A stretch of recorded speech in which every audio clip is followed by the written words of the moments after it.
हमारे साथ भारत सरकार के मंत्री प्रताप सारंगी साहब हैं। प्रताप सारंगी साहब, आज राष्ट्रपति के अभिभाषण पर आज प्रस्ताव पे प्रधानमंत्री जी ने बोला, कितना सुदृढ़ और कितना व्यापक उनके विचार थे जो आपको समझ आए? प्रधानमंत्री जी का भाषण आज अत्यंत प्रशंसनीय है। इट्स डॉक्यूमेंट ऑफ फेथ, ये आशा और आत्मविश्वास का एक दलील है। और इतना आत्मविश्वास भरा भाषण हमारे देश में एक नवजागरण पैदा करेगा। इसमें कोई कन्फ्यूजन नहीं था। नवभारत का निर्माण, आत्मनिर्भर भारत का निर्माण के लिए इसमें बहुत बड़ा उपदान है।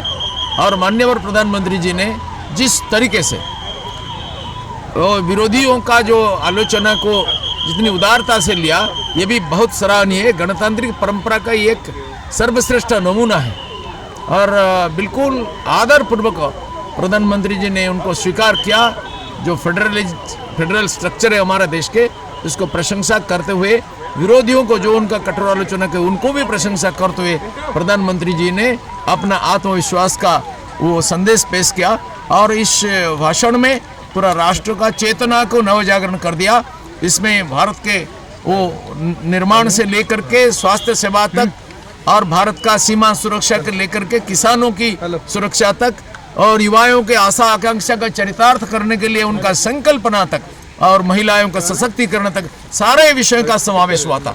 इसलिए ये भाषण एक ऐतिहासिक भाषण है। मंत्री जी, ये भी इम्पोर्टेंट है कि प्रधानमंत्री जी ने पूर्व प्रधानमंत्री डॉक्टर मनमोहन सिंह का वो कोटेशन बताया, जिसपे किसान के लिए उन्होंने कहा था कि यदि जो कानून है जो आज आपने लेके आए, वो जो कानून है उससे फ़ायदा होगा। और डॉक्टर मनमोहन सिंह का कोटेशन भी उन्होंने बताया, जिससे कि बहुत सारा लोगों ने इसको अप्रिशिएट भी किया। ये तो प्रधानमंत्री जी का एक असामान्य विशेषता है। वो सारा अपना विषय को प्रतिपादित करने के लिए कई उदाहरण प्रस्तुत कर सकते हैं, इसलिए ये भी प्रशंसनीय है। कल प्रधानमंत्री जी हल्दिया में थे और वहाँ पे जो गैस है ईस्टर्न पार्ट ऑफ इंडिया को, जो वो इनका एक ध्येय है और ध्यान है कि ईस्टर्न पार्ट ऑफ इंडिया, चाहे वो बिहार हो, चाहे वो ईस्टर्न यूपी हो, चाहे उड़ीसा हो, बंगाल हो, नॉर्थ ईस्ट हो, वो सब जगह बहुत जितना ज़्यादा हो सके वहाँ का एनरिचमेंट हो, वहाँ का इकोनॉमिक अपलिफ्टमेंट हो। और जो हल्दिया में कल उन्होंने एक गैस संयंत्र का जो उद्घाटन किया, उससे शायद बहुत ज़्यादा इकोनॉमिक एक्टिविटी भी बढ़ेगी, उड़ीसा से लेके, बिहार से लेके, बंगाल से लेके नॉर्थ ईस्ट में। आज़ादी के बाद पहली बार रीजनल इम्बैलेंस को दूर करने के लिए और भारत का सामग्रिक विकास के लिए पूर्वोदय को इतना गुरुत्व दिया गया, ये माननीय नरेंद्र मोदी जी का विशेषत्व है।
Download Tarang online radio app from Google Play Store.